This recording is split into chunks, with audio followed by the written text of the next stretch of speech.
Hello everyone, hope you're all doing well. Over the past couple of weeks, many of you guys have asked me about my settings, what key bindings I use, and how to get better in general.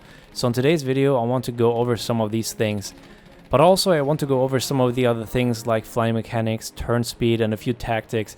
Battlefield 5 has been out for about 2 months now, and since the release, planes have changed quite a bit. I also noticed that pilots in general have gotten better and more aware of some standard tactics, and for that reason some of the things just don't work as well anymore. Therefore I will revise a few of my tips of my first plane guide video because some of the things are just a little outdated and don't work as well anymore as they used to when the game first came out. Alright guys, let's go over some of the settings. Keep in mind though that there is no such thing as one perfect set of settings that make you a god at flying planes. A lot of it comes down to personal preference, but there are certainly a few things that you can tweak to help you out. Most things here are pretty basic for me. I have a pretty high DPI on my mouse. I use a 1200 DPI, which means that I'm using a very low sensitivity in-game. Most people I would assume have around 800 DPI, so you probably want to bump that up a little bit. My vehicle mouse sensitivity is at 5%. So that is just pure preference. However, one setting that you do want to change, and you might have seen that in other videos, you want to have vehicle stick aim sensitivity at 100%.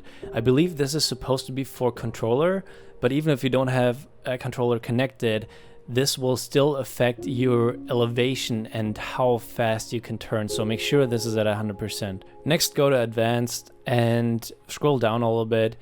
Plane control sensitivity. I'm not quite sure how much this affects your turn speed in a plane, but personally I feel that it might make things a little better, so I bumped that up to 150%. Let's go to gameplay and scroll down a bit. Most of this is pretty standard and I didn't change too much. What I did adjust, however, was the minimap size, which I increased to keep a better overview of my surroundings. I also increased the flight zoom radius. I'm not sure if this setting is working correctly. It is supposed to zoom out of the minimap so that more of the battlefield is covered, but I feel like sometimes it's not doing that. When you go to advanced, you will see the option plane chase camera roll. With this enabled, the camera won't roll with the plane, but instead remain steady at all times. This might be helpful for people that come from games like War Thunder, as the controls and mechanics in this game are quite different. I also feel like this setting gives you a slightly better overview of your immediate surroundings, but I personally don't use it just because I prefer the feel of the standard camera. Moving on to the key bindings, a few people have asked me if it is better to use a keyboard and mouse or a gamepad or even a joystick. I think a lot comes down to personal preference. I've used both the keyboard and mouse and a controller in the past, and I just like mouse and keyboard a lot more because I'm able to make fine-tuned adjustments. That doesn't mean, however, that you can't do the same with the controller if you're really good. So again, choose what's more comfortable to you and practice with that. My key bindings are pretty standard for the most part. I made a few adjustments here and there just because I feel it's easier for me to reach those keys in certain situations. The most important key binding here is pitch up, which I have set to spacebar. You probably have seen this in other videos, and a lot of people do this just because it makes it a lot easier for you to keep up with your enemy in dogfights or pitch up after a dive. At the same time, you can still use your mouse to make adjustments and aim accurately. Another important key that I use a lot is free look rear view, and you want to make sure that this is on a key where it can reach it easily at all times, because looking back in third person or looking around in cockpit view helps you to be aware of what's going on the battlefield, where the enemies are, and when to attack and when to defend. Chase camera is also an important key that you want to have easily accessible to switch back and forth between third person view and cockpit view. Most of the time, especially in dogfights, I use third person view because this also gives me the ability to look behind me. But if I'm targeting infantry, I use cockpit view so that I can zoom in and shoot a little more accurately. And lastly, I use minimap zoom a lot to change the zoom radius. Remember that you have to do that every time you spawn on a plane. I believe the standard minimap zoom value is 50 meters, but depending on the map, you can change that to 200 or 300 or even more. This is quite important so that you not only have spotted enemies, tanks, or planes on your minimap radius, but also so that you can always be aware of the position of friendly planes. I talked about this in another video. Working with your wingman and covering each other can be quite important to be successful. Now I want to briefly touch upon turn speed. In Battlefield 3 and I also believe in Battlefield 4 there was an optimal airspeed which would allow you to fly faster turns. So you would constantly adjust your throttle to maintain that optimum speed. In addition to that you would use your rudder when maneuvering because this could further give you a tighter turn. I played around with this a little bit in the practice range and I found that additionally using your rudder gives you only a slightly faster turn, but in my opinion it makes it easier to maintain your altitude while turning. When it comes to optimum speed, I found that holding down throttle up does make your horizontal and vertical turns faster. 3 turns without extra throttle took about 32 seconds in the Spitfire. When you're using full throttle and rudder, this was about 28 seconds, which is only slightly better, but it might give you this edge in a dogfight. Now let's talk about some maneuvers. In my previous guide I talked about how you can slow your plane down to make enemies overshoot. Keep in mind that this has become quite difficult to do. It is important to surprise your opponent with this tactic and slow down right after you got behind cover or after you used your smoke screen when enemies can't see you and can't react as quickly. You can still pull this off sometimes, but I feel like a lot of pilots have caught up to this and it doesn't work as often anymore.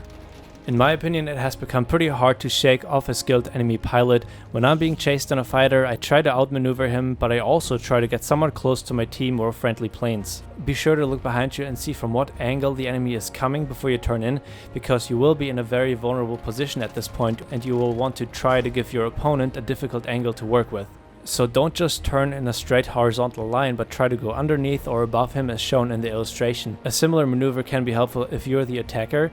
I often see people just continue turning in a horizontal line, so when you go up first and then turn in and go down again, as shown in the picture, you can manage to get into his flight path.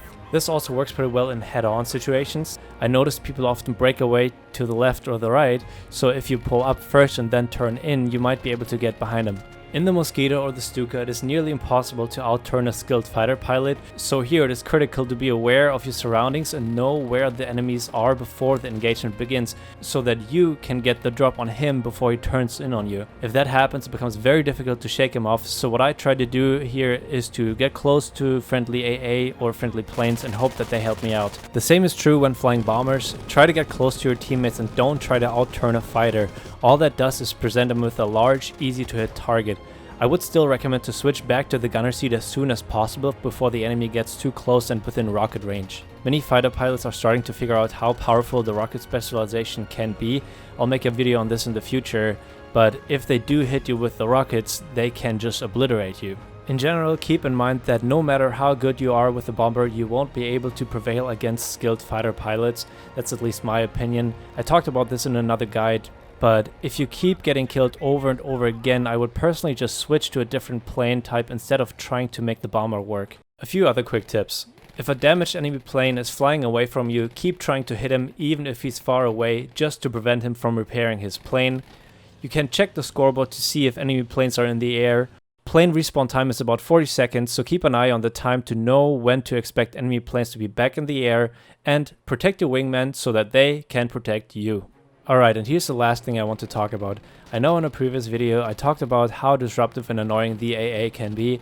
I still wish they were balanced a little differently and maybe more skill based, but I also found that you can actually deal with a stationary AA with most planes fairly easily if you do it right. The Bf-109 G6 is my favorite plane for this because of the explosive bullets, but I can certainly do it with other planes too.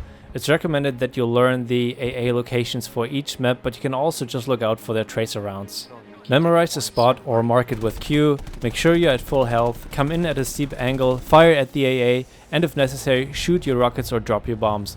You will take some damage from the AA fire, but most of the time you will be able to kill the gunner in one strafe. Mobile AAs are a little more dangerous, but you can do some significant damage with your rockets or your bombs. You'll just have to be a little more careful here and do several strafes. And that's it, guys. I'm still learning new things about the planes and how to use them all the time, and sometimes balance tweaks just change the way you can use them. I try to share these things here with you, and as always, I'm happy to hear your thoughts, your feedback, or any questions you might have. Try these things out and let me know if they work for you and if they were helpful. Thanks again for all the support. Please leave a like and subscribe if you enjoyed this video. I will see you guys in the next one.